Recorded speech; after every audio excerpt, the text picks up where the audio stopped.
ejército para adentro, el ministro ese, Monroy, con todas las Hilux, van, pero son un reverbo de soldados.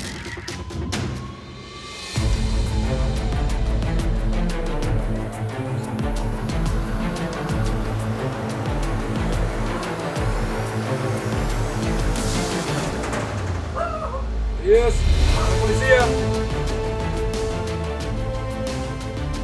Buenas. Nos permite el ingreso a la vivienda. Fíjese que andamos en plan casa segura. Todavía hay remanentes de pandillas que falta que capturarlos. Ahora se esconden los tatuajes, se esconden la forma de caminar, incluso la forma de hablar. La MS-13 significa Mara Salvatrucha del barrio 13. Las pandillas comenzaron peleándose los territorios, entre las letras y los números. En la mayoría de esas comunidades, de esas colonias, la policía en algunas no entraba y donde entraba estaba sometida a lo que decían las pandillas.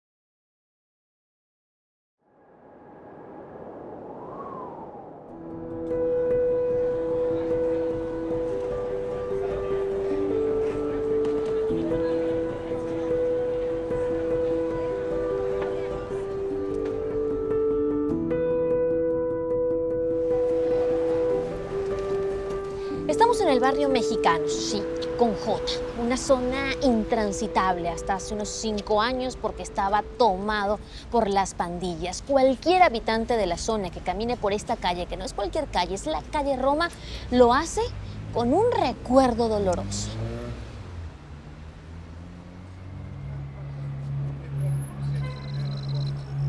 Fue alrededor de las 6, 7 de la noche. Toda la gente de acá de la colonia comenzó a decir, ¿verdad?, de que habían gente donde los grupos pandilleros, o sea, atraparon un microbús donde lo estaban prendiendo fuego, o sea, con personas adentro.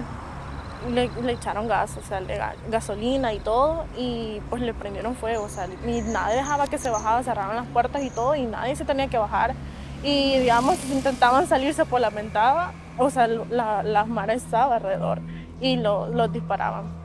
Justamente aquí, enfrente, estoy parada donde pasó todo el hecho, donde quemaron el microbús. Estoy justamente parada en este lugar. Eran civiles ciudadanos que venían de su trabajo, que venían de sus estudios, que venían de pasear con su familia. No, fue como una venganza, o sea, para decir, aquí mandamos nosotros. ¿Se murieron cuántas personas esa vez? O sea, 17, y digamos que si se querían salir, siempre los mataban, o sea, no tenían la oportunidad. Es bastante doloroso saber que muchas personas allegadas a nosotros perdieron la vida y que yo pude ser una.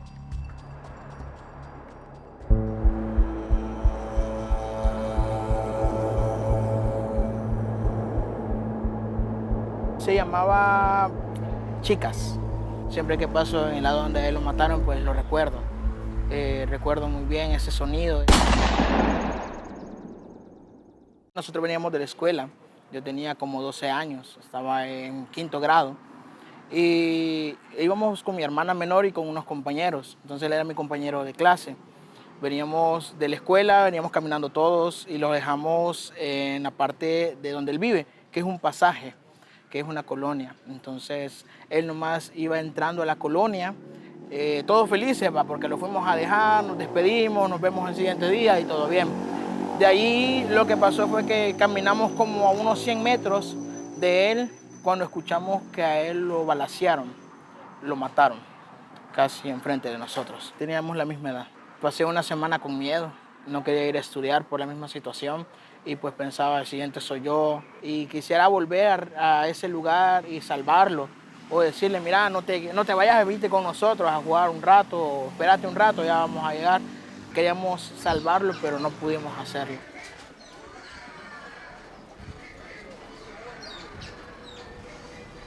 Nosotros tenemos más de 26 años de vivir aquí.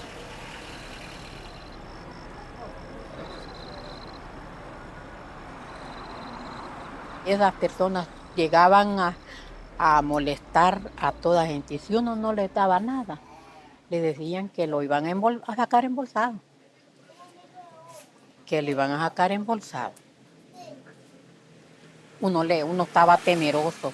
Ya uno ya no quería ni salir a las calles. Sí, aquí los extorsionaban, nos decían ellos que tenían que dar renta. Comenzaron llegando extorsionando pidiendo los $3. De allí cada día le iban subiendo. Ya después teníamos que dar 5, ya después teníamos que dar 10 y así se fue subiendo hasta que llegaron a los $40. ¿Semanal? Semanal. Todos los miércoles allá andaban ellos recogiendo. Desde en noviembre ya llegaban ellos diciendo de que fuéramos guardando lo del aguinaldo. Y un día me atreví y le dije yo, ¿cómo que yo te voy a dar aguinaldo? Si a mí no me favorece nada de que yo te dé aguinaldo a vos. Si eso, yo le decía, ustedes bien saben, le decía yo, ¿cómo nos cuesta a nosotros ganar? Le digo yo, aquí el dinero para llevar el sustento a nuestras casas. Sí, pero es una obligación que ustedes tienen. Pero a mí me llevan a quitar $80. Yo les daba $80. Y se los teníamos que dar repartidos, fíjate. En dos semanas se los teníamos que dar repartidos. 40 una semana y 40 la otra. Pero eso era parte de lo que llegaban a recoger semanal. Eso era parte de lo que teníamos que dar. Le ponía extorsión a todo, desde el pequeño vendedor que le cobraban $1 por día, hasta los repartidores que tenían que pagar una cuota mensual, los vehículos que entraban con la gaseosa, con la pizza, esos tenían que pagar a veces por entrar a la colonia, pero si ya tenían un contrato de extorsión, digamos, de servicio, entonces tenían una cuota. Aquí son más de 5,000 autobuses, más de 5,000 microbuses, o sea que ahí son 10,000 líneas de transporte. Ponga usted que para sacar 1 millón en 10,000 es fácil, $100 por cada uno, y eso no era lo que les pedían, porque pedían cantidades enormes. Aparte que se subían las jainas, se le llama a la mujer que es la novia o esposa de uno de ellos, se subía y si ella quería le agarraba la caja del cobro, se le echaba en la pañalera, la dejaba y se bajaba y nadie podía decir nada y los niños aprendían eso. Ese era el nivel de seguridad que había en El Salvador. Los soldados mismos, para evitar ser asesinados, tenían que pagar donde ellos vivían al pandillero o negar que eran soldados. Cuando el pandillero no sabía que era soldado, pero ellos decían que venían a trabajar en los Uber o de repartidores o de peluqueros para que no les hicieran nada. Y cuando los pandilleros, en algunos casos que los pandilleros habían crecido en el mismo lugar, les decían, yo sé que sos soldado, así que tenés que pagar tanto. Para Navidad del aguinaldo, la mitad era para las pandillas y el resto les quedaba a ellos. Entonces, ¿cómo me pueden venir a contar a mí lo que ha sufrido El Salvador si lo sufrimos nosotros con nuestros soldados? Pues fueron varios años. Fueron varios años de temor.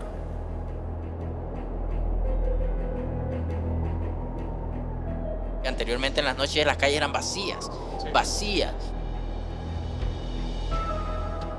Aquí yo no tenía visitas, ni mis hijos me venían a visitar. Y aquí entraban los que ellos querían, no los familiares de nosotros. Mis hijos, para entrar aquí, le tenían que poner una lucita fosforescente a los carros para poder venirme a visitar. Era como dando a entender que tenían familiares aquí, porque el que no llevaba esa luz no lo dejaban entrar.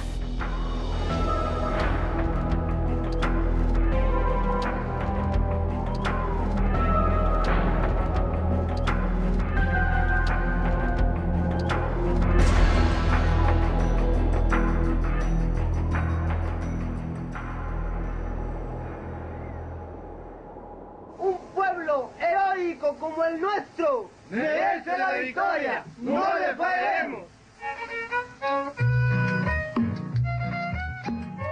En la época de los 80, el conflicto armado, la guerra civil, ya a esta hora tenías que estar en tu casa por algún enfrentamiento entre guerrilla y entre el ejército.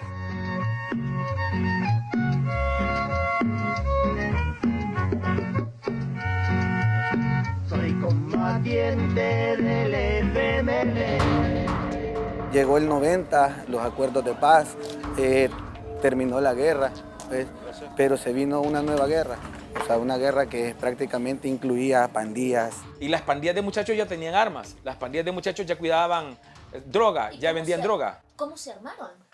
Porque en el país no se entregaron todas las armas que se debían de haber entregado en la época de la guerra. Una de esas partes vitales del crecimiento fue cuando en los centros penitenciarios ya no se metían pandilleros de cualquier tipo, sino que se asignaron para cada centro penitenciario, para cada pandilla.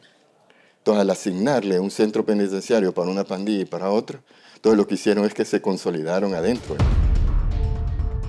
Ahí es donde ellos crecen. La que crecía más era la 13. La MS-13 significa Mara Salvatrucha del barrio 13. Mara Salvatrucha porque Mara viene de la marabunta, es decir, de todas las hormigas que pelean juntas y que unidas, pequeñas, destrozan a cualquiera. Salvatrucha porque viene de la palabra salvadoreño, y trucho, que significa buzo, alguien que es taimado, que no es nada tonto. Entonces, trucho, trucha, salvatrucha, 13 por el barrio. Cuando llegan a Estados Unidos se enfrentan con los Mexican 18, por eso son M18, porque viene de mexicanos, porque eran los mexicanos nacidos en Estados Unidos, del barrio 18, que eran los que se enfrentaban a los cholos de los barrios siguientes. Así es como se identificaban. Se vuelven más grandes porque le dan cabida incluso a estadounidenses, a no solo chicanos, etc.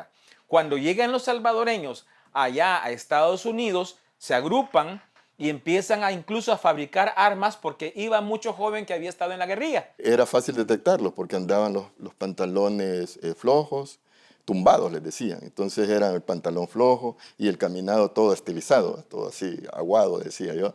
Entonces cuando estos muchachos ya caminaban así todo tirando plantes, ya se conocía que eran pandilleros. Entonces era fácil detectar quién era pandillero y quién no. Habían marcas en específico las cuales tú no podías utilizar, habían tipo de zapatos que tú no podías utilizar, entonces porque ellos se habían apropiado de estas marcas. Con los zapatos que son ya famosos, Nike, Cortés creo que. Población tenía prohibido usar esos zapatos porque eran exclusivos para las maras. De lo contrario, la policía o te confundía o los pandilleros te mataban.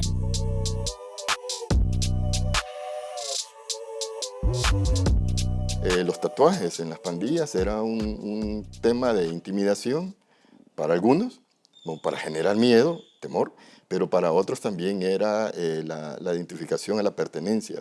Se sentían orgullosos de pertenecer a esta estructura y lucían los tatuajes en el rostro, en cualquier parte del cuerpo. Para ellos tatuarse la cara era poner en alto lo que ellos eran. Jefes, subjefes, sicarios, recolectores. El de la cara es de alto rango. El de la espalda es dependiendo en qué posición y qué es lo que dice. Por ejemplo, los que eran de los más viejos, que los tenían al pecho completo, etc., eso era orgullo. Eso significaba orgullo. La frase, perdóname madre por mi vida loca, eso se lo ponen todos. Cuando ya ingresaban, se ponían el tatuaje que decía, perdóname madre por mi vida loca. Porque eso significaba que ya no había vuelta atrás. Ya estaban adentro y eso era como, mamá, discúlpame. Son 20 años de estudio, 20 años de estudio. Identificar cada tatuaje, el significado, es algo que, esto es un poco lo que tenemos, pero al abrir este libro, tú tienes cada tatuaje, su significado por pandilla.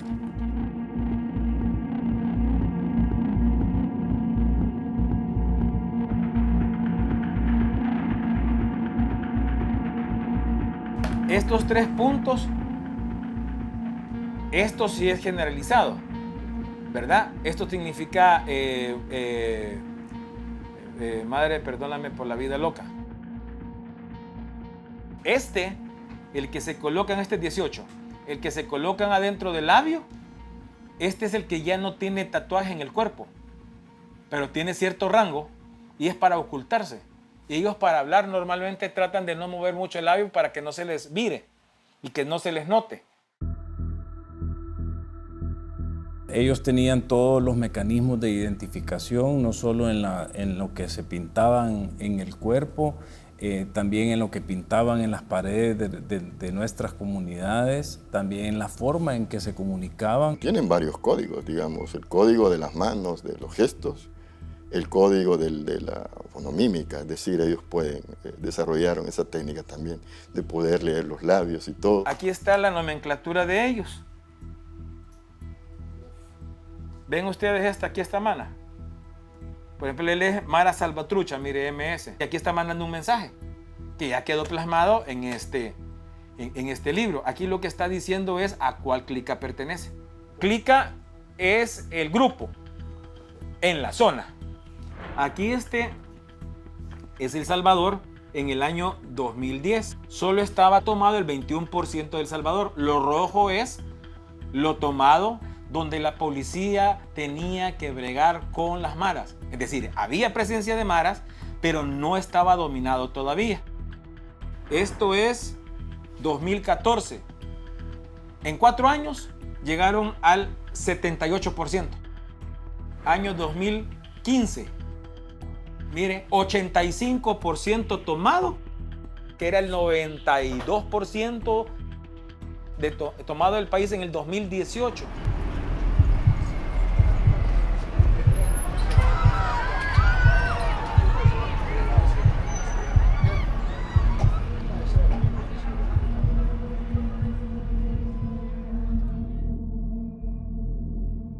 Cuando ya el 2000 son una mara más o menos de 4.800 hombres que ya tenían, y esto no empiezan haciendo el famoso mata uno para ingresar a la pandilla, sino que eran 13 segundos y 18 segundos de golpes para entrar a las pandillas. Entonces era más rápido crecer, pero cuando se traslada al año 2000, ya tenían más o menos, entre los dos, tenían más o menos 12.000, siempre mucho más de la 13 que la 18.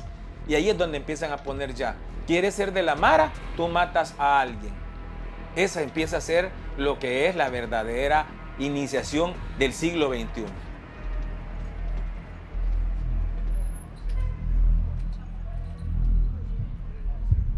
Que el reclutamiento era de forma general. Había un perfilito bien demarcado. Eran niños y jóvenes que tenían poca protección de familia.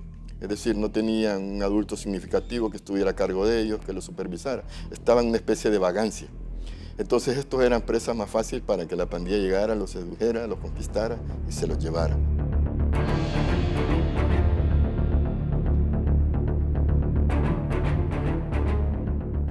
Si de repente en el centro escolar donde yo estudiaba cuando hacía 9º grado, como año escolar, sí habían como algunos compañeros que de una u otra manera te decían, mira, querés obtener respeto, querés pertenecer a un grupo donde te salgan bichas y todo el rollo, venite, júntate con nosotros. La mayoría entraba y te engañaban, o sea, te entraban de una manera que tranquilo, aquí no te va a pasar nada, nosotros te cuidamos, o sea, aquí es una familia, nosotros somos tus hermanos mayores, nosotros vamos a ver por vos. Muchos vecinos conocidos desde pequeños comenzaron a tener esa tendencia que les ofrecían droga, dinero, poder y los sedujo toda esa vida. Lastimosamente la gran mayoría de ellos no están vivos, no están libres definitivamente ninguno.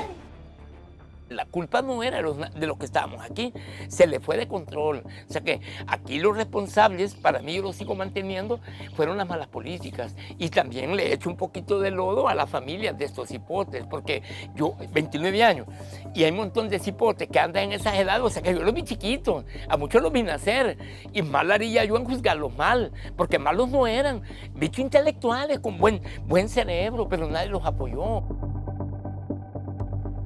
Que nuestros niños, nuestras niñas, Ellos no querían ser futbolistas, no querían ser youtubers, no querían ser tiktokers, no querían ser policías, no querían ser bomberos.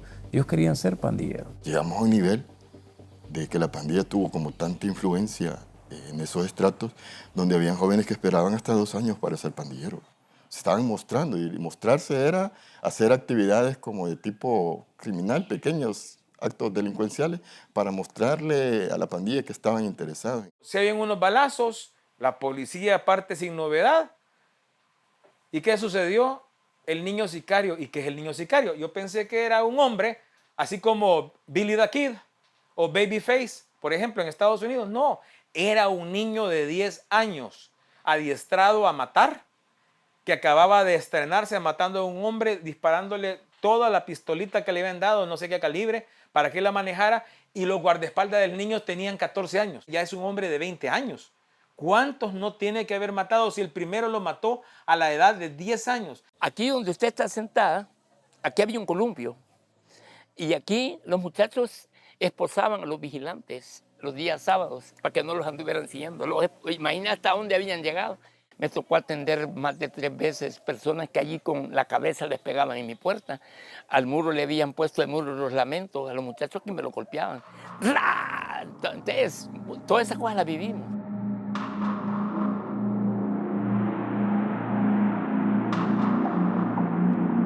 Por días hemos estado recorriendo los lugares que alguna vez fueron los más peligrosos de América Latina y aquí estamos en uno de ellos, en el corazón de San Salvador, en el barrio La Campanera, donde hace 5 años aquí nadie podía entrar porque era una zona tomada por las pandillas. Y estamos aquí en una casa abandonada. Quiero que vean, no es cualquier casa.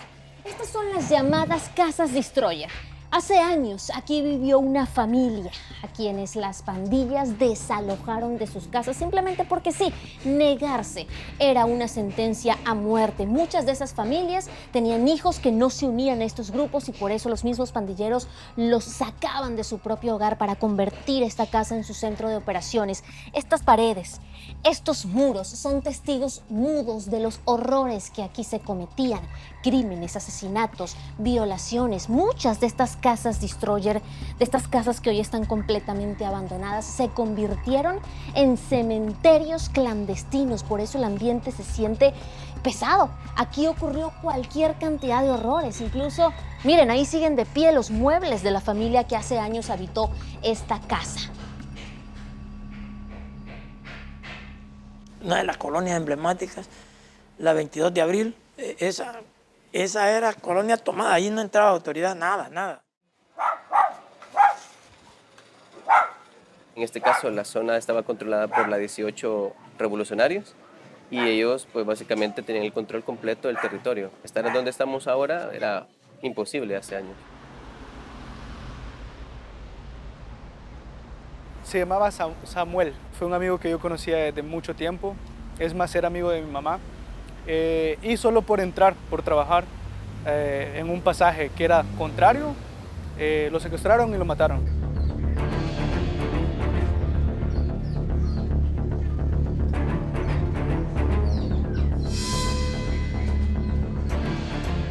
Estamos caminando por los llamados pasajes. Son callecitas muy angostas que las hay en todos los barrios de El Salvador. Se convirtieron en el escenario perfecto para los enfrentamientos entre bandas rivales, precisamente porque no entran carros, porque no entran motos, porque no entra la policía, es solamente peatonal. En la mayoría de esas comunidades, de esas colonias, la policía en algunas no entraba y donde entraba estaba sometida a lo que decían las pandillas. Y obviamente tenía que haber algo que viniera a marcar la diferencia. Y eso fue la Fuerza Armada. Se comenzó a notar que el apoyo de la Fuerza Armada a la Policía Nacional Civil era importante y determinante para lo que se quería. Cuando la policía empieza a ver esto, empiezan a dar órdenes estúpidas, como por ejemplo que no nos podíamos enfrentar con los mareros, teníamos que llevar todo lo que es el nivel de fuerza de alto, policía, baje el arma, pam, pam, y de repente son bala, y uno todavía en la letanía, le vamos a responder el fuego. Estoy exagerando, pero para que me entienda que fue bien estúpido.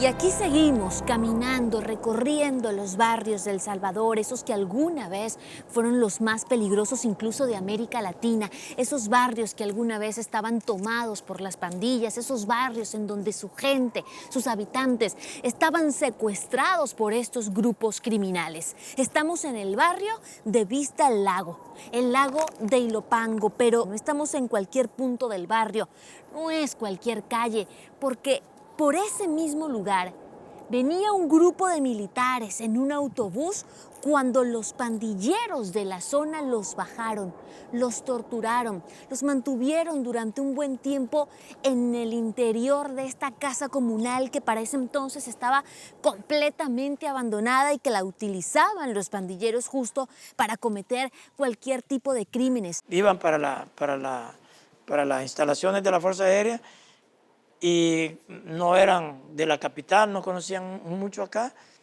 y se fueron de paso y fueron a parar a donde termina el recorrido de la ruta de buses, que allí tenían los pandilleros el control. Entonces, cuando entraron, porque irse a meter a un lugar de así ya no salía. Entonces los agarraron, los asesinaron y los dejaron enterrados en un cementerio clandestino.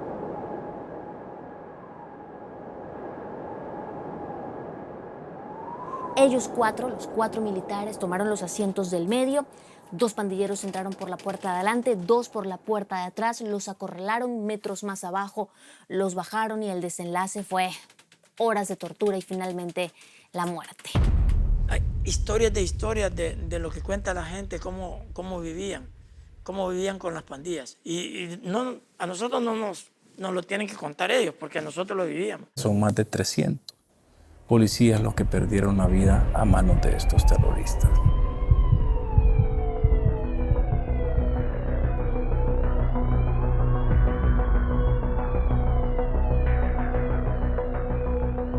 En las pandillas que ordenaron matar a diestra y siniestra, hubieron en un fin de semana 87 homicidios, que entonces el presidente dijo hasta aquí, ve, y lanzó el régimen de excepción. Queda aprobado el proyecto de decreto que contiene régimen de excepción. Y ya no estábamos dispuestos ni como Estado ni como sociedad a seguir perdiendo generaciones de salvadoreños. Y si tú todavía te vas al análisis más profundo, encuentras que la violencia homicida de los últimos 20 años en este país recaía en más de un 45% sobre los jóvenes. Los muertos eran jóvenes.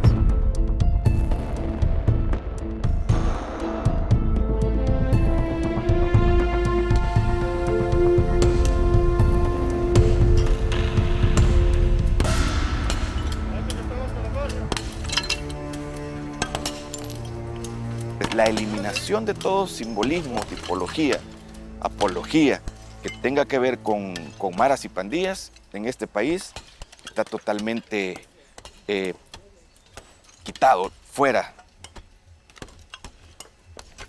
Aquí en este cementerio habían alrededor de 67 de estas tumbas y ninguna de ellas fue legal. Es evidente en dónde estamos, en el cementerio de Santa Tecla, en el corazón de San Salvador, pero no es cualquier cementerio, sino uno que durante muchos años fue tomado por la Mara Salvatrucha y prácticamente solo ellos tenían el control del lugar. Por eso hay muchas tumbas como estas de color negro, porque son ellos mismos, los pandilleros que morían en combate. Todas tenían de esta misma forma rectangular y atrás tenían un pequeño cancel, es como una pared justo como esa. Okay. Y en esa tenía una placa de mármol en donde decía el nombre de la Mara, la clica es como de dónde pertenecían, la zona donde pertenecía una sola Mara, pero de distintas zonas. Y el apodo, el nombre de guerra, de batalla de cada uno de ellos. No decía el nombre real y todas eran exactamente igual. Entraban y no les importaba que allá hubiera otra tumba. Ellos decían, aquí quiero y aquí lo hago. Sacaban cuerpos de personas pues, que ya estaban fallecidas, construían, hacían sus entierros sin pagar absolutamente nada. El cementerio en esos momentos se cerraba solo para ellos. Bueno, ellos lo cerraban a la fuerza. Ellos aprovechaban cuando hacían estas estructuras más altas que las demás, sepultaban a alguien y lo sepultaban con armas y con droga.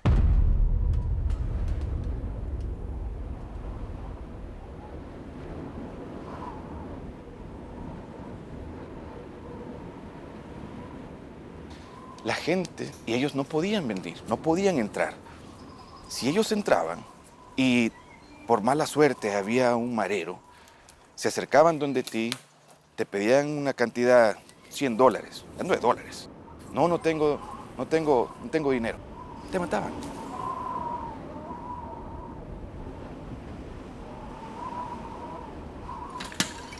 Esos hombres que empuñaron un mazo para derribar las lápidas. Sí, los de playera amarilla son privados de libertad.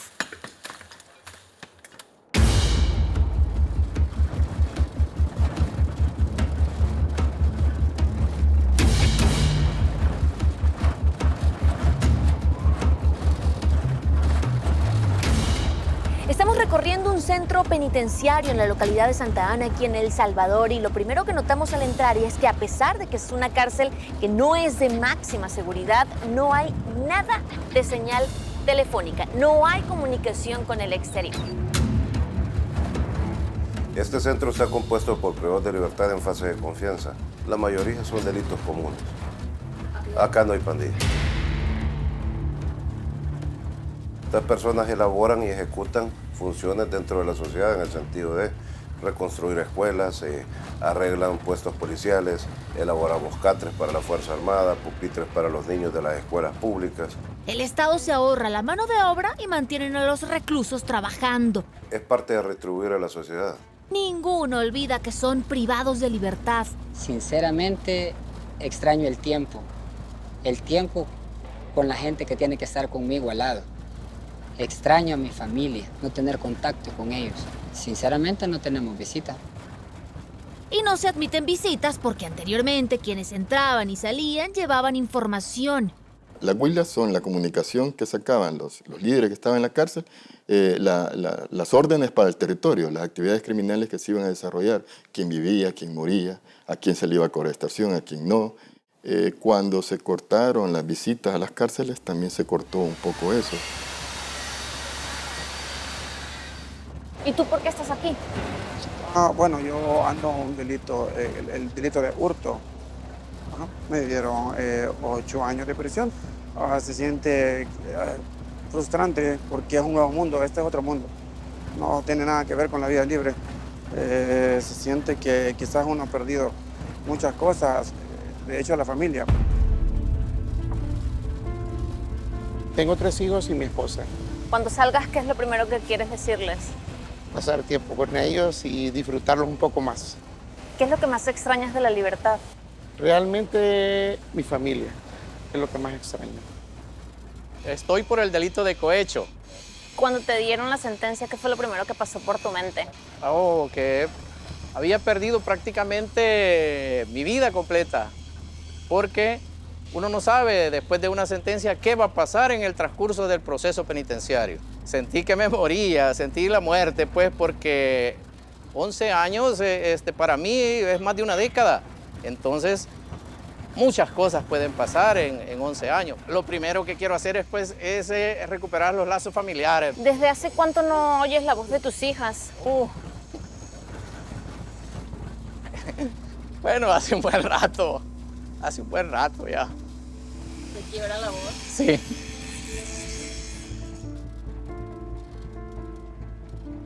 ¿Tú crees en las segundas oportunidades? Claro, y para mí esta es una segunda oportunidad. Hay 3 generaciones que no podemos rescatar psiquiátrica ni psicológicamente hablando, porque su mundo es la mara, nosotros somos los raros, los malos. y para ellos no los podemos rescatar y son de los que ya hay muchos en el Secot.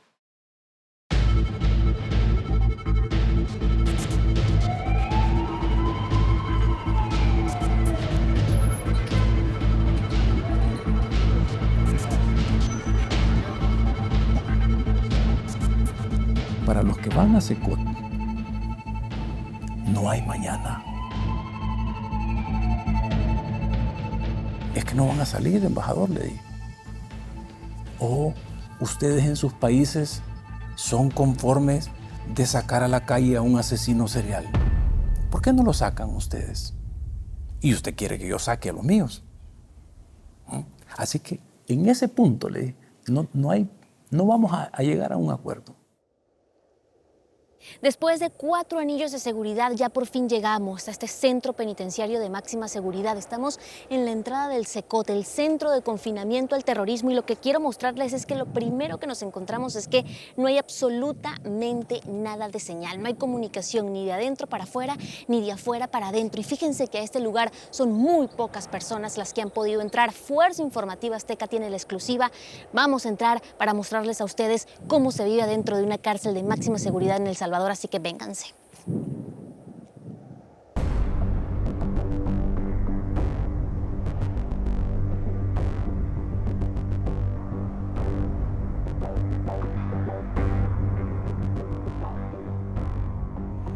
Ya pasamos la parte del control.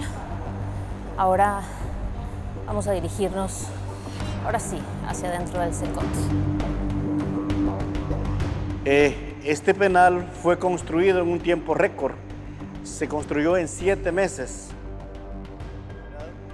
El tipo de delincuente que nosotros tenemos al interior son miembros de organizaciones terroristas, Mara Salvatrucha, Pandilla 18. En esta parte de acá es nuestro centro de afiliación. A través de la huella dactilar nosotros podemos validar la identidad real del sujeto que está ingresando acá. Naturalmente, todo delincuente cuando es capturado en la calle nunca anda algún documento de identificación.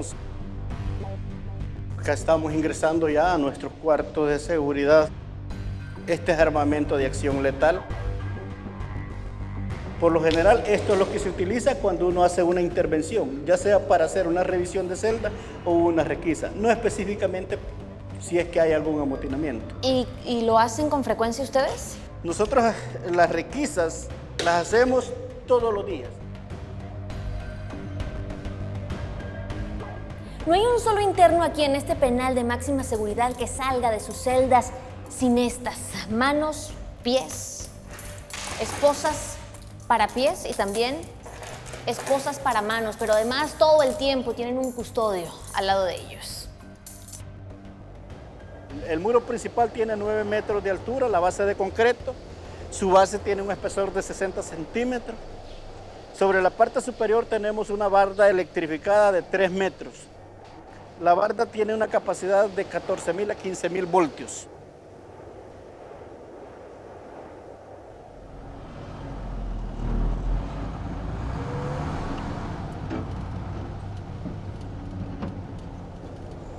Pasemos.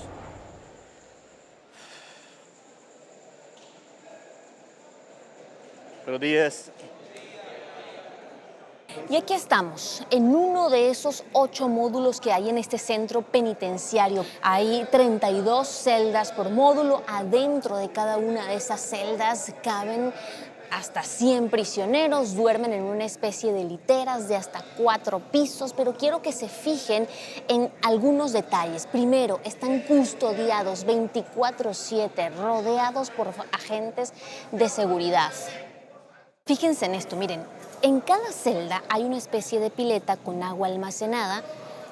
Ellos con esa agua tienen que asearse, tienen que limpiar los utensilios de su comida, tienen que cepillarse los dientes, pero además tienen un tambo azul, fíjense, es agua potable. Arriba incluso hay unos vasos, todo el que tenga sed abre la tapa, se sirve agua. Es comunitario todo, incluso para ir al baño, incluso para asearse, todo se hace ahí adentro de esa celda. Aquí nadie sale, aquí nadie entra.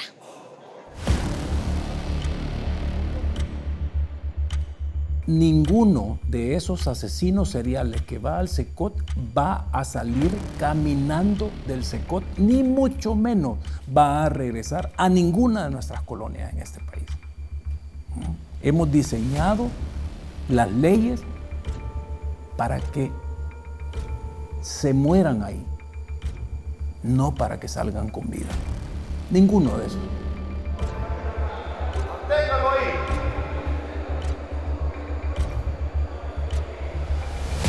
En el almuerzo es una porción de arroz, pasta, 2 tortillas, refresco. En la cena se repite el mismo menú del desayuno. No existe carne, no existe pollo. La comida es igual para todo mundo. Aquí no existen privilegios, todos viven y comen lo mismo. Hay otro detalle. Hace unos 5 años habían celdas exclusivas para cada una de las maras, pero eso aquí no existe. Están todos revueltos, uno de una mara con la otra. O sea, literal, duermen con el que alguna vez fue su enemigo, porque eso aquí ya quedó atrás.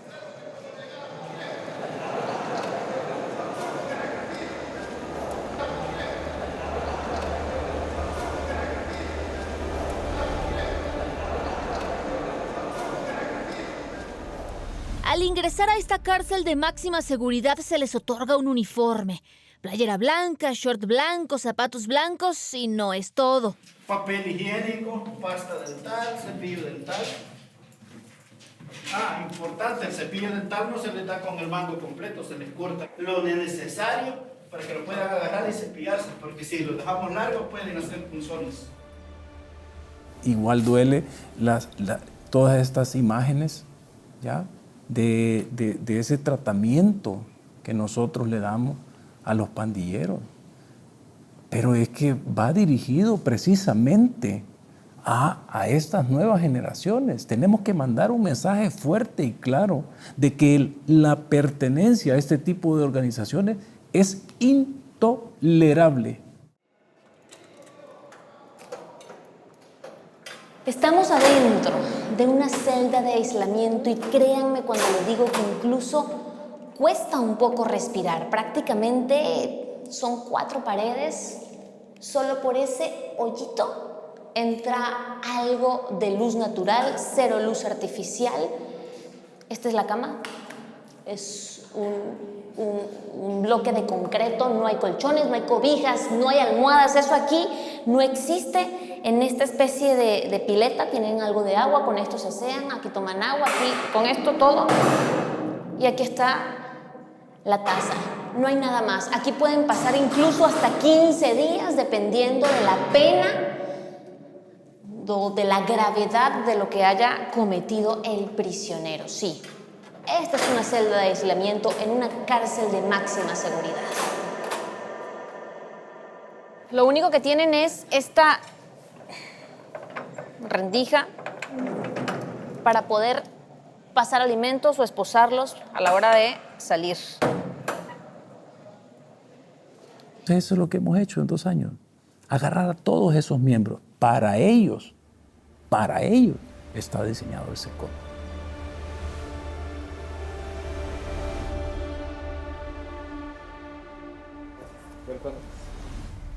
Buenas tardes. Buenas tardes. Bien. Es que, hola. Bueno. ¿Por qué estás acá? Por diversos delitos. ¿Cuáles? Como homicidios, privación de libertad, el régimen y, quiero ver, terrorismo. ¿Homicidios cuántos? Fíjese que hace poco me trajeron un montón de homicidios. Andamos implicados en un caso de unos 500 homicidios que han pasado del 2012 a la fecha. Aquí no es un hotel de 5 estrellas. ¿A qué pandilla pertenecías? A la MS-13. ¿A qué edad te uniste? A los 15 años, 16 años. ¿A qué edad mataste a la primera persona? Quizás cuando comencé allá por el año 93, los vimos involucrados en homicidios. Cuando matabas, ¿qué sentías? Al momento yo sentía algo que era como, es un incentivo para motivarse en las pandillas y poder crecer, poder ascender en el liderazgo y todo esto, agarrar rango, y llegar hasta el término de ser palabrero, porque es por escalas. Yo fui ranflero nacional, transnacional por muchos años, quizás del 2000 hasta el 2019. Si alguno de ellos quisiera escapar de esta cárcel de máxima seguridad, lo cual es prácticamente imposible, tendría que pasar a través de este pasillo, pero escuchen, está lleno de piedritas, prácticamente todo el que pase por aquí se oye, y si supera ese obstáculo tendría que rebasar esa pared, esa barda, esa reja que está doble alambre y además electrificada. Los derechos humanos primero eran de la sociedad, de los buenos, y luego son los criminales. Se rompió el sentido común, ¿ya? Donde nos quisieron imponer, contrario a lo que uno o cualquier humano puede razonar, de que el concepto, incluso mero concepto de derechos humanos, era para los criminales. ¿Qué es lo que nosotros hacemos en materia de derechos humanos? Mover el punto de gravedad que recaía sobre los criminales y venimos nosotros y lo movemos sobre donde están la mayoría de buenas personas en este país. Está clarísimo que había falta de voluntad, ¿no? Porque cambiamos la policía, cambiamos al ejército, cambiamos a los fiscales,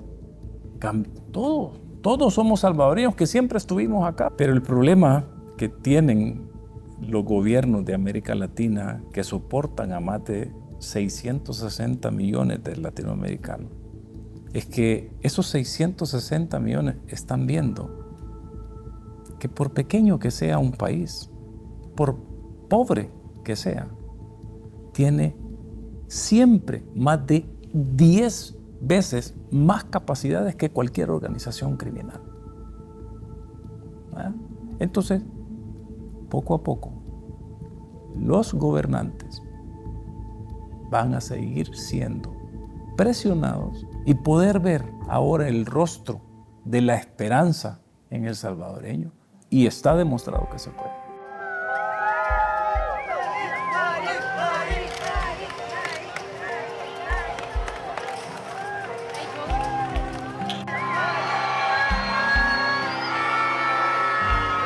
Y nuestro país, después de mucho tiempo, al fin tiene libertad.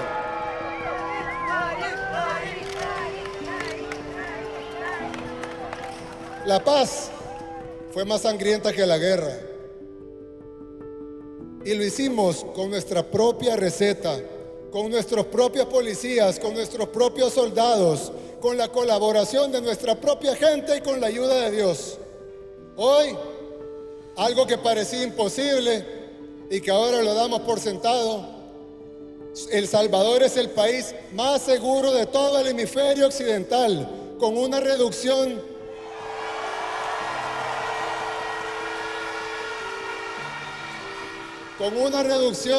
del 97% en los homicidios.